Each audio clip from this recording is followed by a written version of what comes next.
The rain tapped steadily against the kitchen window as Claire stirred her tea for the third time, though she had no intention of drinking it. The house felt too large, too quiet, without Daniel's footsteps pacing the hallway, or his voice drifting in from the study. He had been gone for nearly 3 weeks on what he called a long conference. And though this wasn't the first time work had kept him away, something about this absence felt different. At first, she told herself it was normal. Executives like Daniel were always traveling: New York, Chicago, San Francisco. She had even bragged to her friends once that she had married a man whose career demanded his brilliance in so many cities. But now, with each passing day, the pride had worn thin, replaced by a dull ache of unease that refused to leave her chest. Claire checked her phone. No new messages. The last call from Daniel had been 2 nights ago, a short conversation that had ended too abruptly. "Work's insane right now, Claire," he'd said, his tone clipped. "I'll call when I can." She had replied softly, "Just don't forget I'm here, waiting for you." He hadn't answered that, only muttered something about deadlines before hanging up. She had tried to dismiss it, to remind herself that marriages went through phases, that maybe she was just lonely. Yet late at night, lying in their bed with one side cold and empty, denial was harder to cling to. The house around her carried his ghostly presence, the faint smell of his cologne on the pillow, his jacket still draped across the back of the chair, unopened mail with his name on it piling by the door. It was as if he were both everywhere and nowhere at once. Claire sat down, her tea untouched, and whispered to herself, "What if he's not coming back?" The thought startled her, and she quickly shook her head. Daniel had always returned. Always. He was her husband of nearly 15 years, the man who held her hand through her mother's funeral, the man who kissed her forehead each morning before work. To imagine him gone felt absurd, dangerous even. But something gnawed at her, the growing distance in his voice. She remembered when his calls had been filled with warmth. He used to describe the city lights he saw from hotel balconies, or the funny moments at conferences. Now, all she heard were excuses, short, flat, lifeless. She dialed his number again, pressing the phone tightly to her ear. It rang once, twice, 3 times. Then his voicemail. She ended the call before the beep, her fingers trembling slightly. Claire rose from her chair and walked through the living room. The shadows stretched long across the floor. The clock ticked louder than it should have. Each sound amplified the silence of his absence. She paused at the doorway of his study. Papers were scattered across the desk, but what caught her eye was the calendar pinned on the wall. The last date circled was nearly a month ago, his supposed departure. Scrawled in his handwriting, "Conference, Vegas." Her chest tightened. Daniel hadn't mentioned Las Vegas. At least not to her. He had told her this trip was to Dallas. For the first time, Claire realized she might not know where he really was. She sank into the leather chair, staring at the word Vegas until it blurred. "Why would he lie?" she whispered, her voice breaking in the empty room. The longer she sat there, the heavier the air felt. She tried to reason. Maybe plans had changed. Maybe he forgot to update her. But a deeper instinct told her it was more than that. Something was unraveling, and she was only just beginning to see the threads. When her phone finally buzzed on the desk, she snatched it up, heart leaping. But it wasn't Daniel. It was a notification from the bank, another charge on their joint account. This time at a restaurant she didn't recognize. Her pulse quickened. A restaurant in Las Vegas. Claire gripped the phone tightly. For the first time, denial gave way to dread. She wasn't just imagining it anymore. Something was wrong, very wrong, and she knew deep down this was only the beginning. The message from the bank had left Claire rattled, but it wasn't enough to prove anything. Maybe Daniel had been entertaining clients in Las Vegas. Maybe it was all still business. That's what she told herself, repeating the excuses like prayers against a storm, but the unease wouldn't let her sleep. That night, with the house swallowed in silence, Claire lay awake, staring at the ceiling. The ticking of the clock at her bedside pressed against her ears. Midnight passed, then 1 a.m. If Daniel was still in meetings, why hadn't he called to say goodnight? She picked up the phone, her hand trembling as she scrolled to his number. For a long moment her thumb hovered over the green button. A part of her dreaded what she might hear on the other end. Still, she pressed it. The line rang, once, twice, 3 times. On the 4th it clicked. Relief shot through her, until she heard it. "Hello?" The voice was female. Light, almost musical. Young. Claire froze, her mind blank. She had expected Daniel's tired baritone, maybe muffled by hotel walls. Instead, this woman sounded wide awake, playful, and completely at ease. "Who is this?" the woman asked, amusement in her tone. Claire's mouth went dry. Words failed her. The silence stretched. "Hello? Daniel's busy right now," the woman continued, casual and dismissive, as though the intrusion annoyed her. Then laughter spilled faintly in the background. Male voices, clinking glasses. Claire's breath caught in her throat. She ended the call abruptly, the screen glowing in her hand like evidence of a crime. She sat up in bed, pulse racing so hard it made her vision blur. Her world spun around her. A woman. On his phone. At this hour. She pressed her palms against her face, willing herself to believe she had misheard. Maybe it was a wrong number. Maybe it was a hotel clerk. But deep down she knew better. Her mind clawed at the memory of that voice. Young, confident, dismissive. The kind of tone a woman uses when she feels she belongs. Claire swung her legs off the bed and walked into the hallway, the floorboards creaking beneath her. Each step felt heavier than the last. She stopped at the study door, where the calendar with Vegas scrawled in Daniel's hand still mocked her. Now, paired with the voice on the phone, the word burned into her chest like a brand. She whispered to the darkened room, "Who are you, Daniel, when you're not here with me?" Her eyes landed on his jacket, the one he had worn the night he left. She reached into the pocket, half hoping for nothing, half dreading what she might find. Instead of reassurance, she pulled out another receipt, from a bar in Las Vegas, dated just 2 days ago. Claire pressed it against her chest, her body trembling. The gnawing suspicion that had haunted her for weeks was no longer just fear. It was fact. Something inside her cracked. But then came the question that nearly drove her mad. Was it just an affair? Or something bigger? Sleep never came that night. She paced the living room until dawn, clutching the receipt, replaying the woman's voice in her mind. By sunrise, Claire's face was pale, her eyes hollow. She had spent the night bargaining with herself, convincing, doubting, denying. Yet, as the morning light filled the house, one truth settled heavily inside her. She could no longer stay passive. She had to know. She had to see for herself. Her hand hovered over the phone again, but this time not to call Daniel. Instead, she opened her laptop and searched flights to Las Vegas. The page loaded slowly, her reflection staring back from the dark screen. Haunted, broken, but determined. Claire whispered, "If he's living another life, I'm going to find it."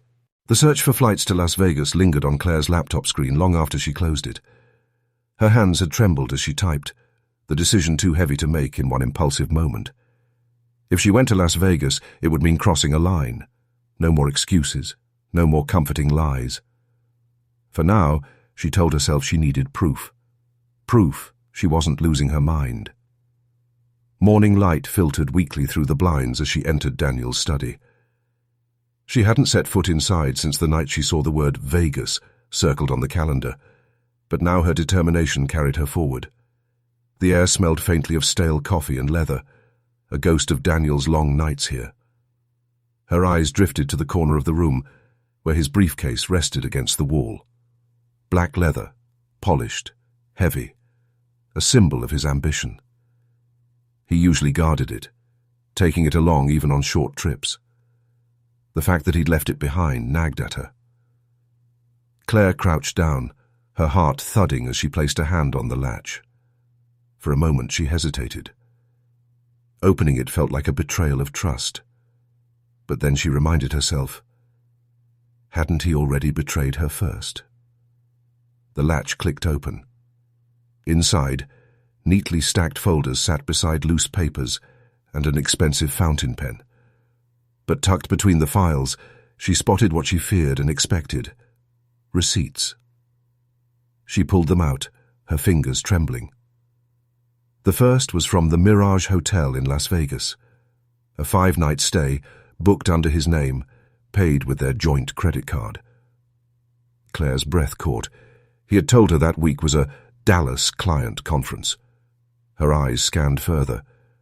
Another receipt, this one from a restaurant named Aureole, known for its wine tower and luxury dining. She had never heard of it, but the bill was enough to make her heart sink. A bottle of vintage champagne, 2 entrees, 2 desserts. Dinner for 2, not 1. She leaned back in, the chair, clutching the receipts. The walls seemed to close in around her. Images swirled in her mind. Daniel across a candlelit table, leaning toward another woman, laughing the way he once laughed with her. The thought hollowed her chest. Her phone buzzed on the desk. She startled, nearly dropping the papers. It was another notification from the bank. This time, a charge from a spa in Las Vegas. She didn't even open it. She couldn't. Her stomach turned. Claire whispered to herself, "How long has this been going on?" She closed her eyes, memories flooding back. Their anniversaries when he claimed to be working late. Holidays he missed because of urgent trips. The growing coldness in his calls. All of it, now reframed by the receipts in her hands. Her loyalty had been built on trust, and that trust was disintegrating piece by piece. The silence of the house pressed harder on her ears.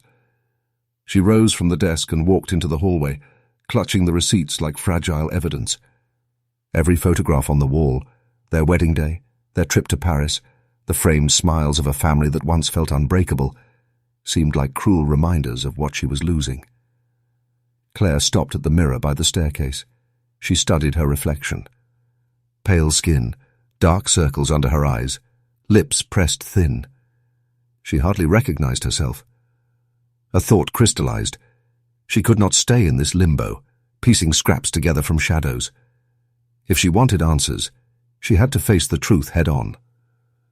Her gaze fell again on the receipts in her hand, and then back to her own haunted reflection. She whispered, steady this time, "I need to see it for myself." Her eyes lifted toward the stairs, where her suitcase waited in the attic. And for the first time, Claire knew exactly what she had to do. The suitcase had been waiting in the attic for years, a relic from better times. Claire pulled it down, brushed away the dust, and began to pack. Every fold of clothing, every zipped pocket felt like an act of betrayal, but also an act of survival. By the time she set it by the door, her decision was carved in stone. She would not live in the shadows of Daniel's lies any longer. The airport was crowded, yet Claire felt utterly alone. Travelers bustled past her with easy laughter, families hugged goodbye at security gates, and businessmen tapped at laptops without a care. She stood among them with the receipts tucked deep in her purse, her heart heavy with dread. When her plane touched down in Las Vegas, the desert sun spilled harshly over the city, a brightness that mocked the storm brewing inside her. From the window the Strip glittered like a jewel, but one that cut deep.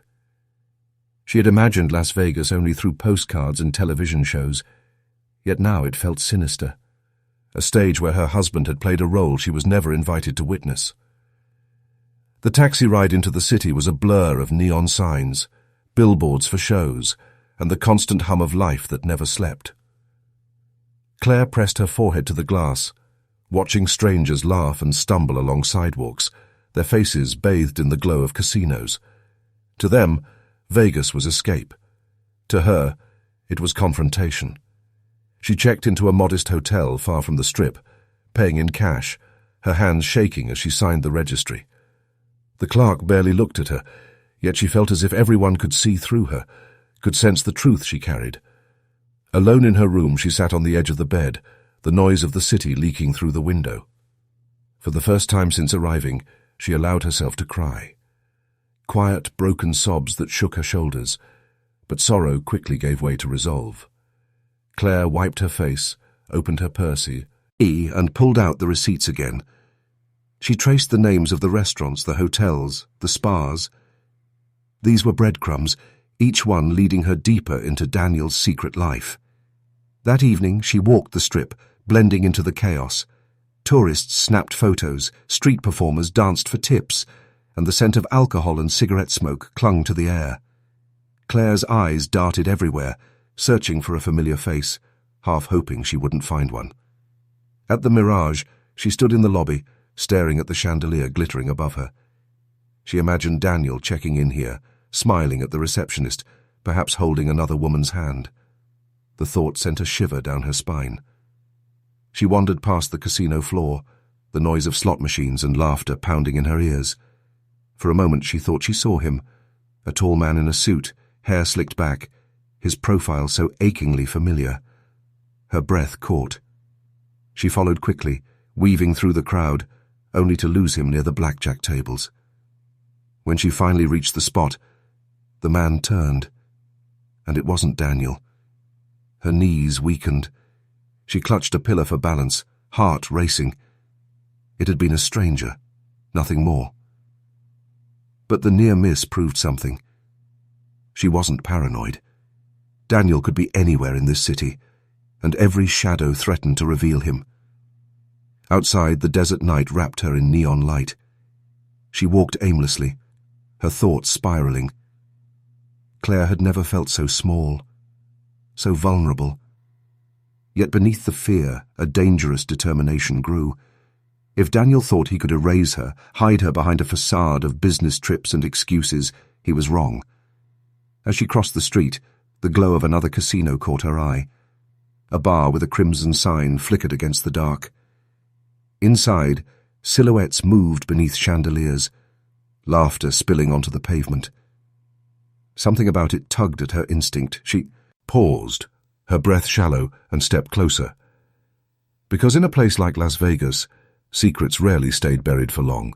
The crimson glow from the casino bar had drawn Claire like a moth to flame. She stood at the entrance, the noise of laughter and clinking glasses swirling around her, her pulse drumming in her ears. For a moment, she thought she was being foolish, imagining ghosts where none existed. But then, as her eyes adjusted to the dim light, she saw him. Daniel. He was seated at the bar, his suit jacket draped casually over the stool, his tie loosened as though he belonged there, as though this place was home. And beside him sat a woman, young, stunning, dressed in a red dress that clung to her every curve. Her hand rested lightly on Daniel's arm, and he leaned toward her, smiling in a way Claire hadn't seen in years. The sound of their laughter rose above the rest, sharp and intimate. Claire's chest tightened, her stomach knotting so violently she thought she might collapse. There was no mistaking it. This wasn't business, wasn't friendship. This was intimacy, dangerous and undeniable. She gripped the edge of a nearby table to steady herself, eyes locked on the pair. The woman whispered something into Daniel's ear, and he threw back his head, laughing freely, the same laugh that had once filled their kitchen when they were young and in love. Claire felt her throat close. Betrayal cut deep, sharper than any knife. Her first instinct was to storm across the room, to scream his name, to demand an explanation, to tear apart the illusion he had built. But then, something stopped her. Perhaps it was the way Daniel looked at the woman, not just with desire, but with a kind of tenderness Claire hadn't felt from him in years. Perhaps it was the realization that confrontation would only give him control. No. She couldn't face him. Not yet. She needed answers. She needed to know who this woman was, why Daniel had chosen her, and what this life meant. Slowly, carefully, Claire slipped into the shadows of the bar. From her corner, she watched them. The woman's laugh was high and careless, her movements youthful, her confidence radiant. She ordered drinks with ease, sliding a glass toward Daniel like it was routine, like she knew his preferences better than Claire did. The sight hollowed her.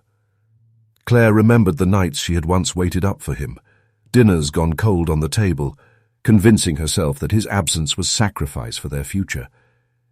And yet here he was, sharing meals, drinks and secrets with someone else. The longer Claire observed, the more she saw. The small touches, the way their bodies leaned toward each other, the casual intimacy of people who shared not just passion, but trust. Her hand tightened around her purse strap until her knuckles whitened. Rage simmered beneath her skin, but alongside it grew something else, a resolve. She would not let Daniel bury her under lies. She would not vanish quietly while he built a new life. The woman in red laughed again, brushing her hair from her shoulder, and Claire's eyes followed the movement. She burned the image into her memory. This woman was the key to everything. If Claire wanted to understand Daniel's betrayal, she had to start with her. After an hour, Daniel rose, placing his hand at the small of the woman's back as they left together. Claire's heart pounded, but she didn't follow. Not yet. She let them go, knowing their paths would cross again. Instead, she stepped back into the neon-lit night, her breath sharp against the desert air. Claire whispered to herself, steady and cold, "I'll find out who you are." And as she disappeared into the crowd, she knew her hunt had only begun. Claire barely slept that night. The vision of Daniel's hand resting so casually on the woman's back haunted her every time she closed her eyes.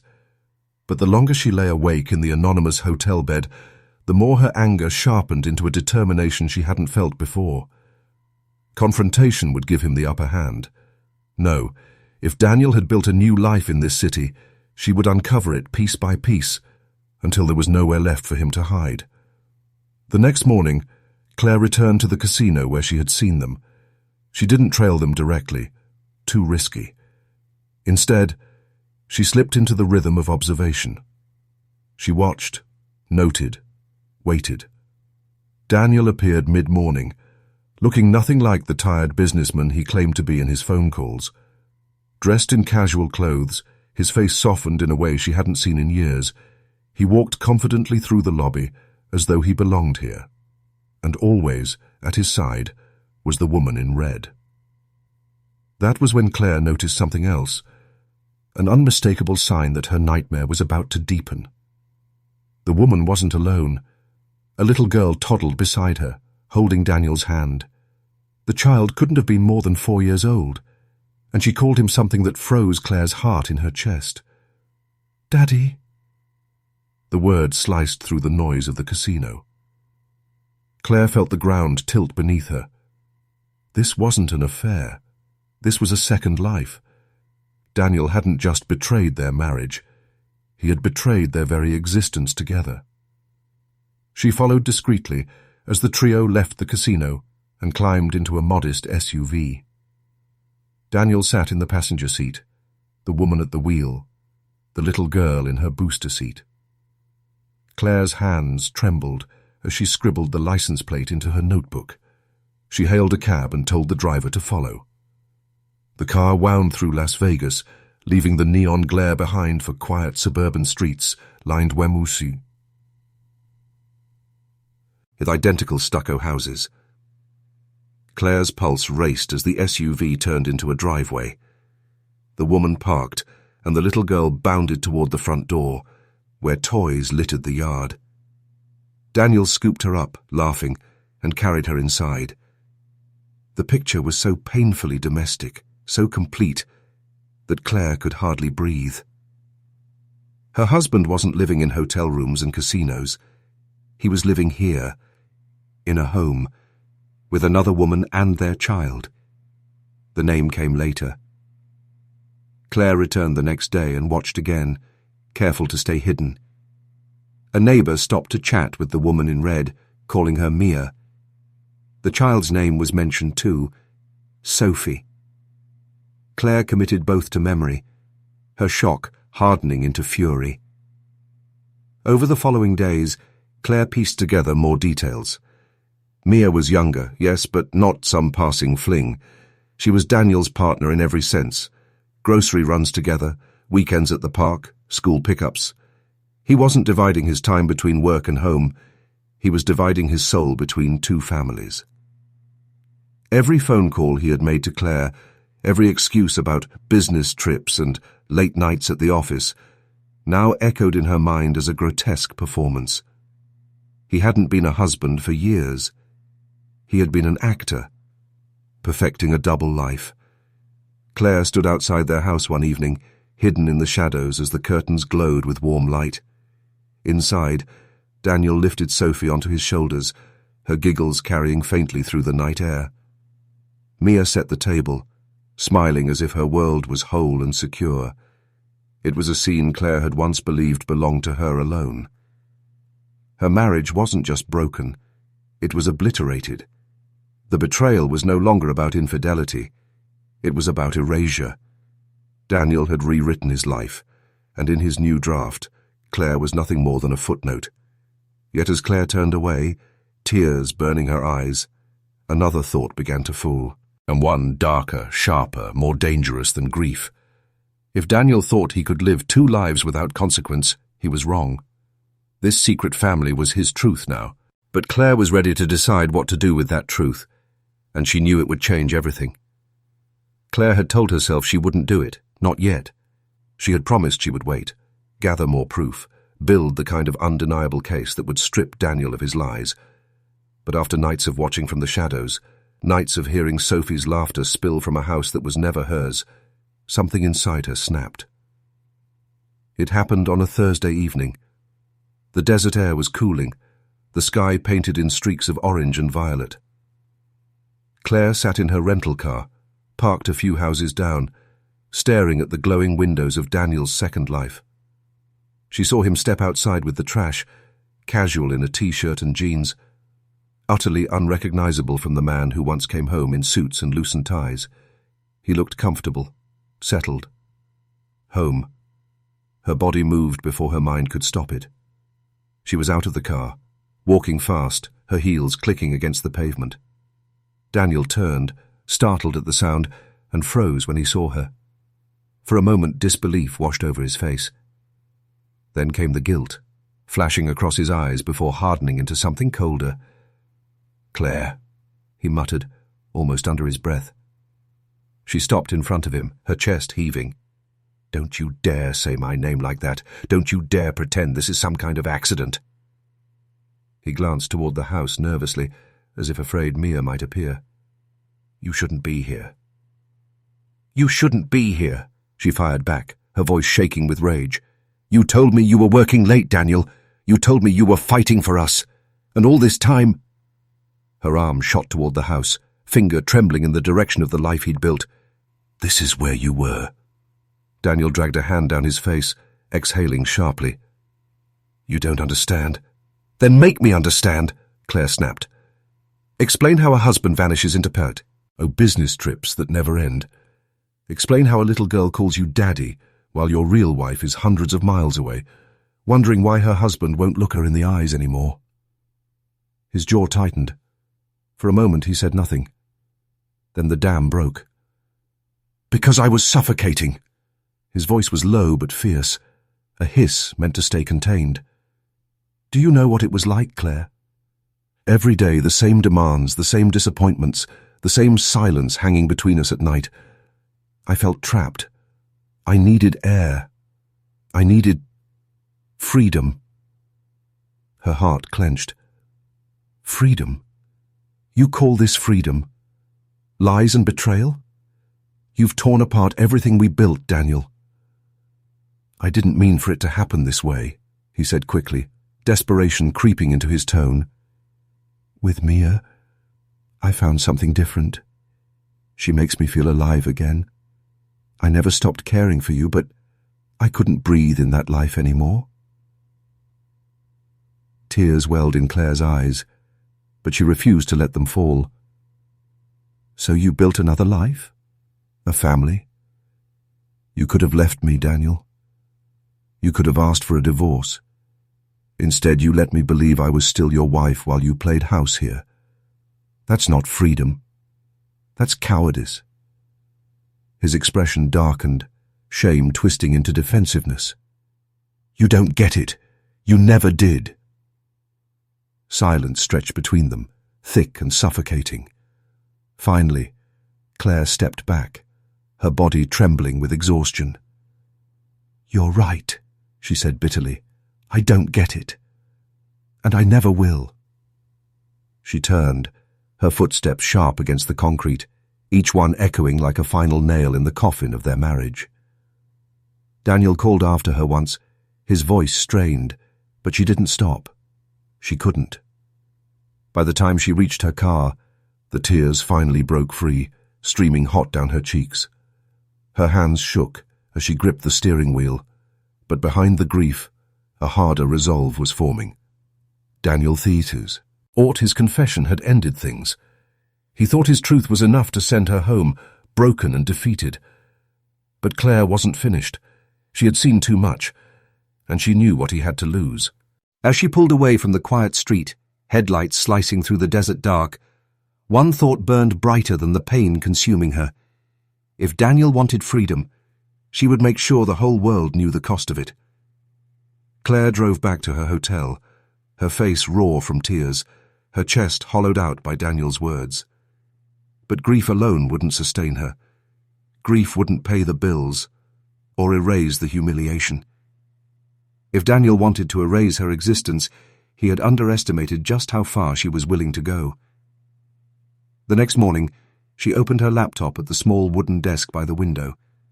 Dawn spilled pale light across the desert horizon, but Claire's focus narrowed to one goal: uncovering the truth behind his double life, not just emotionally, but financially.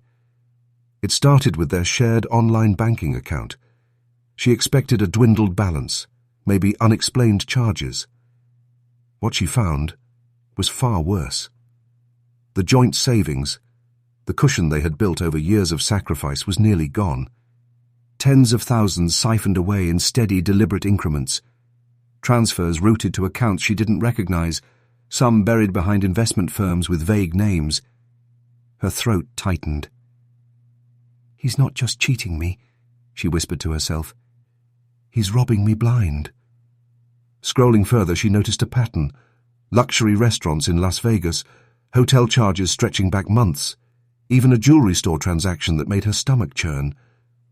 The date matched their anniversary. He'd been in Vegas then, claiming to be stuck at a conference, while she had spent the evening alone with takeout and red wine. And the bracelet she'd received the next day?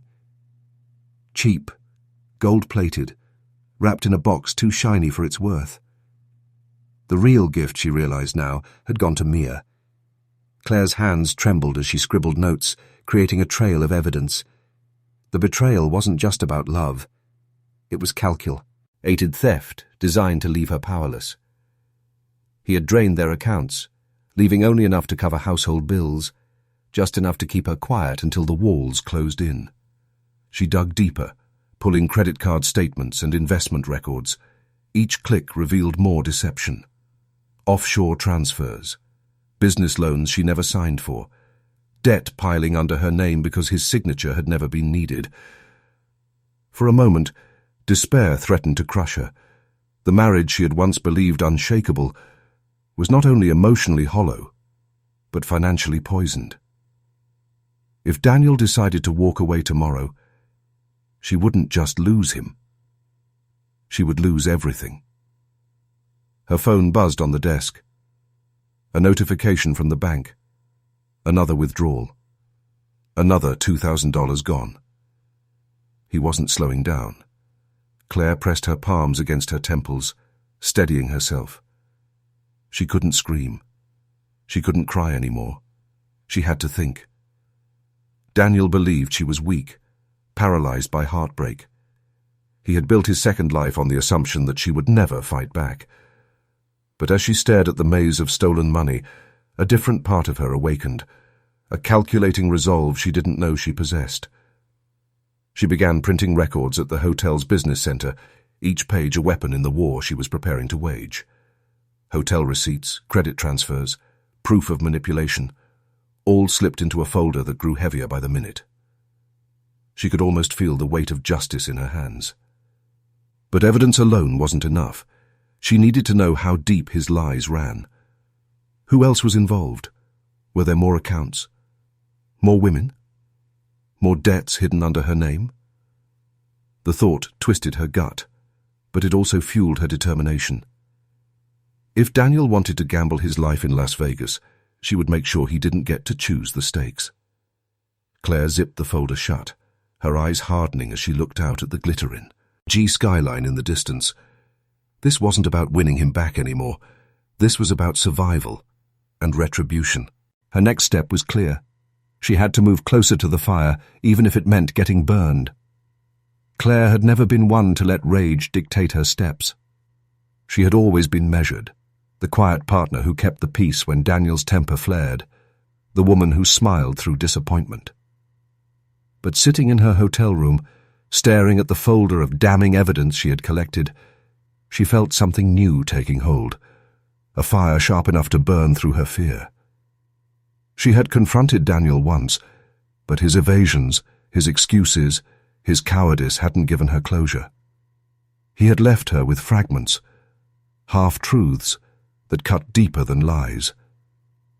And there was still Mia, the woman in red, the woman who held her husband's laughter, his touch, and now, Claire realized bitterly, her place.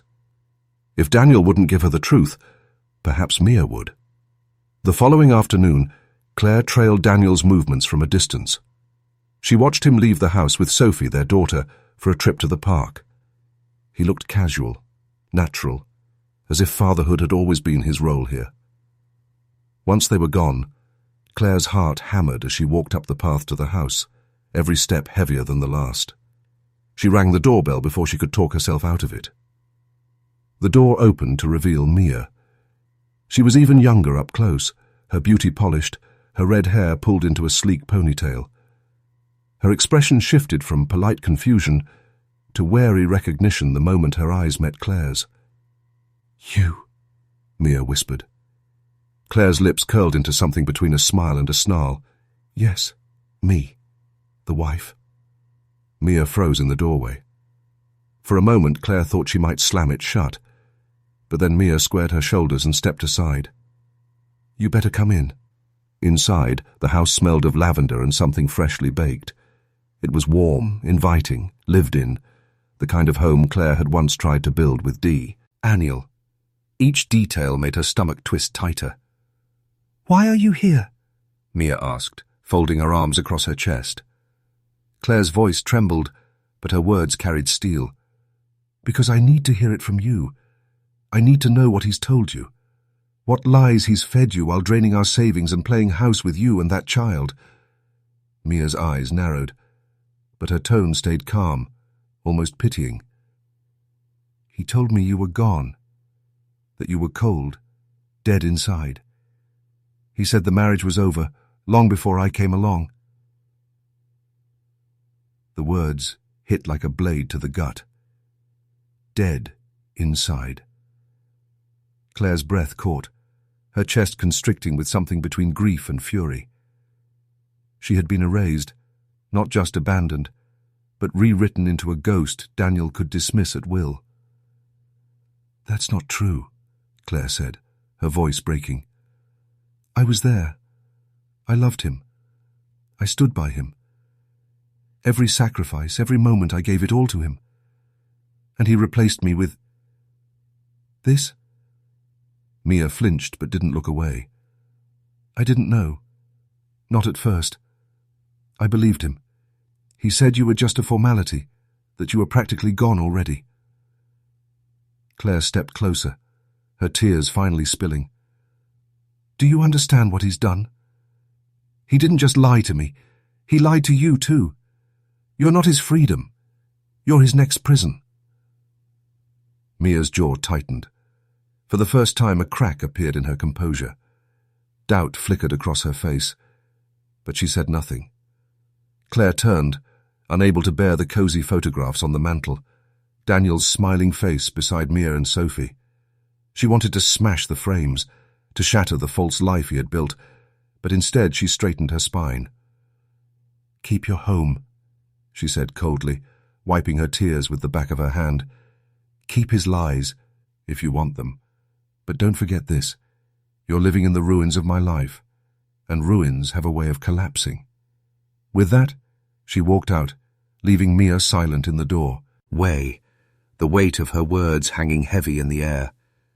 As Claire stepped into the fading sunlight, her grief hardened into something sharper than rage. Resolve. Daniel had stolen her money, her dignity, and now even her identity. But she wasn't done. Not by a long shot. The next battle wouldn't be in whispered confrontations. It would be in the open, where the world could finally see Daniel for what he truly was. The confrontation with Mia had been more than emotional release. It was the match to a powder keg Daniel had been sitting on for months. By the time Claire returned home from Las Vegas, she wasn't just grieving. She was planning. Her folder of evidence thickened by the day, and with each document, she began shaping Daniel's downfall. The first tremor in his double life came quietly. Claire reached out to one of Daniel's longtime business partners, forwarding bank records with a carefully worded note. "Are you aware of where your investment money is going?" Within 48 hours, she received a curt reply. The partner had pulled out. Daniel's ventures were suddenly without funding, and whispers began to spread through his professional circle. Daniel noticed. His calls to Claire, once cold and distant, now carried a frantic edge. "What are you doing?" he demanded one evening, his voice strained. Claire kept her tone even. "Cleaning up the mess you left behind." She hung up before he could respond. Meanwhile, Mia was unraveling in her own way. Claire's words had planted seeds of doubt, and Daniel's late-night absences, once explained away as business, now stung her differently. One evening, neighbors overheard shouting from the house, Mia's voice breaking through the walls. "You lied to me, Daniel! You lied about everything!" For Daniel, the walls were closing in. His financial lifeline was drying up, his carefully curated image cracking. At work, colleagues avoided him. At home, Mia threatened to leave, packing small bags only to throw them down again in fits of rage. Even Sophie, the little girl who had once run to him with open arms, seemed unsettled, her laughter quieter, her trust faltering. Claire, meanwhile, had made her move official. She filed for legal separation in their hometown, attaching proof of financial misconduct to the paperwork. She didn't just want distance, she wanted exposure. Friends who had once admired Daniel as a devoted husband began whispering about fraud, about betrayal. His reputation, the thing he valued most, was rotting from the inside out. Daniel's response was paranoia. He called Claire late at night, his words tumbling in half-coherent fury. "You think you can destroy me? You think you can take away what I built?" His voice cracked, and Claire almost didn't recognize the man she had once loved. "You destroyed yourself, Daniel," she said softly before hanging up again. He became reckless. Gambling debts mounted at Las Vegas casinos, where he tried to win back the fortune he had siphoned away. Old friends stopped answering his calls. He showed up drunk to meetings, his tie askew, his charm long gone. Where once he had thrived on control, now he was a man unraveling, every move a desperate attempt to hold together a life that was already ashes. Mia, torn between love and betrayal, finally issued her ultimatum. "If you don't fix this, if you don't come clean, Sophie and I are gone." Daniel slammed his fist against the kitchen table, splintering the wood. "You can't leave me. You need me." But even as the words left his mouth, he knew they were hollow. For Claire, the collapse was painful to witness from afar, but necessary. She hadn't wanted vengeance when it all began, only truth. But now, watching him flail, she understood something deeper. Daniel had always been a man built on illusions, and illusions could only last so long before reality demanded its price. Late one evening, Claire received an email from a financial investigator she'd discreetly hired. The message was simple. "We've found more. Offshore accounts, fraudulent filings. This goes deeper than you thought." Claire stared at the screen, her pulse steady. The collapse wasn't over. It was only beginning. And this time she wouldn't just be the scorned wife. She would be the witness to Daniel's destruction. The email from the investigator was the turning point. Offshore accounts, fraudulent filings, shell companies created to launder money through fake investments. It wasn't just betrayal anymore. It was a crime spree. Claire sat in her hotel room, the city lights of Las Vegas glowing like a mocking stage outside her window, and realized she had everything she needed to bring Daniel down. She made her choice. It was no longer about saving her marriage or even punishing him for loving someone else. It was about justice. For herself, for the life he had dismantled, and for every dollar he had stolen under the guise of business. The next morning, Claire met with investigators in a small government office tucked away from the Strip's neon chaos. She laid out the folder of records, receipts, and printed bank statements. Each page was studied, cross-referenced, and marked with quiet efficiency. "This is solid," one of them said, glancing up at her. "If what you're saying checks out, we're not just looking at marital deception. We're looking at wire fraud, tax evasion, maybe even money laundering. You've done half our work for us." For the first time in months, Claire felt her spine straighten with something close to pride. Daniel had underestimated her. That mistake would cost him everything. The investigation moved quickly once the pieces aligned. Surveillance, interviews, financial tracing, all roads led back to Daniel. And all roads ended in Las Vegas, the city he had chosen as the foundation of his second life. It was late evening when the arrest happened. Claire wasn't there in person, but she imagined it vividly. Daniel stepping out of a casino, phone pressed to his ear when agents closed in. The disbelief on his face, the sputtering anger, the collapse of control he had clung to for so long. The neon lights that once promised him freedom now illuminated his downfall. News traveled fast. Headlines whispered of Vegas businessman arrested in fraud scandal. His name, once polished in social circles, became a synonym for betrayal and greed. Mia, blindsided by the scope of his crimes, packed her things and vanished with Sophie. The house that had once been Daniel's escape now stood empty, another ruin in the desert.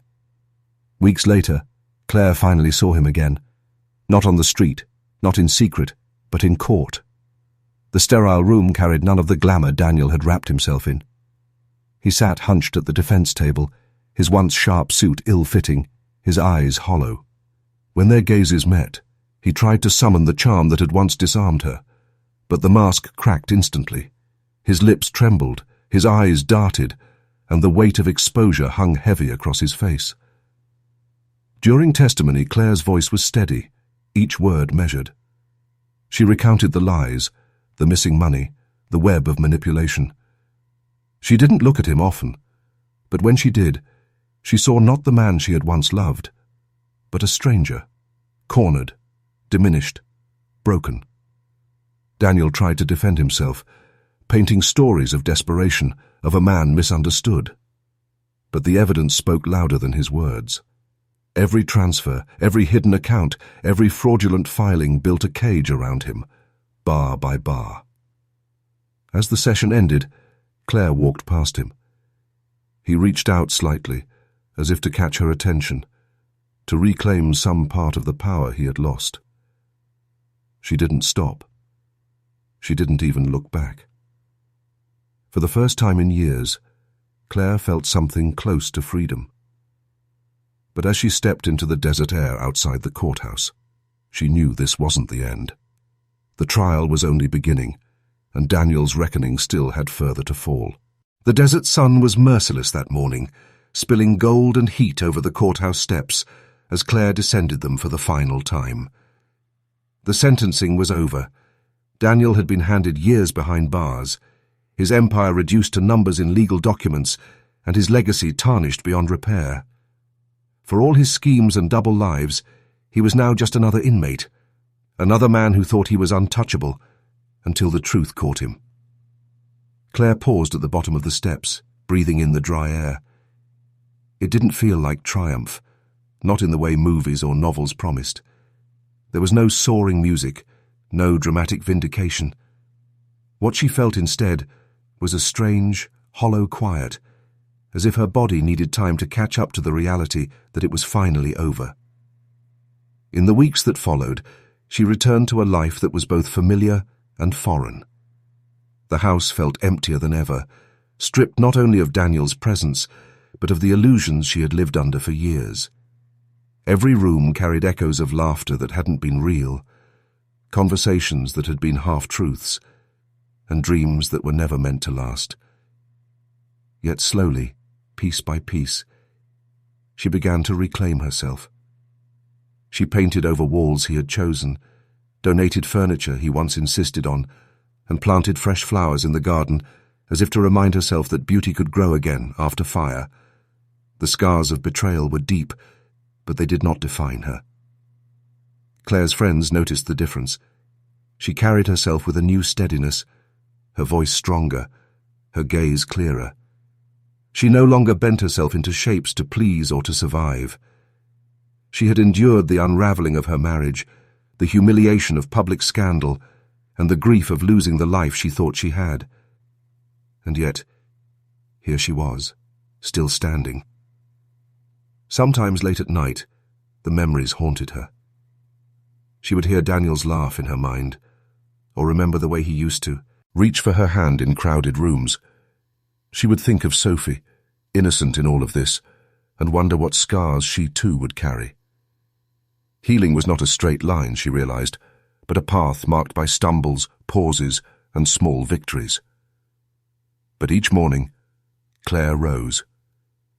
She poured herself coffee, opened her windows, and breathed. She was free, not unscarred, not untouched, but free in a way she hadn't been in years. She wrote in her journal often, words spilling onto pages she once left blank. Love, betrayal, resilience. They became themes she wrestled with, shaping her reflections into something larger than her own story. She thought about how love could blind, how trust could shatter, but also how resilience could rise quietly from the ashes of devastation. One afternoon, as she sat in the garden, Claire realized she was no longer waiting for Daniel's shadow to pass. He was gone, locked away by his own choices, and she no longer belonged to the chaos he had created. Her future was unwritten, and for the first time in a long time, she felt ready to pick up the pen herself. The world would not forget Daniel's downfall. The papers would always frame it as a scandal, a spectacle of greed and deceit. But for Claire, it was something else entirely. It was a rebirth, fragile and painful, but real. She closed her journal, lifting her face toward the fading light of dusk. The sky burned orange over the desert horizon, the kind of beauty that came only after the blaze. She smiled, faint but true. The ashes of her old life lay behind her. Ahead, there was only possibility. And with that, Claire finally stepped forward, scarred but unbroken.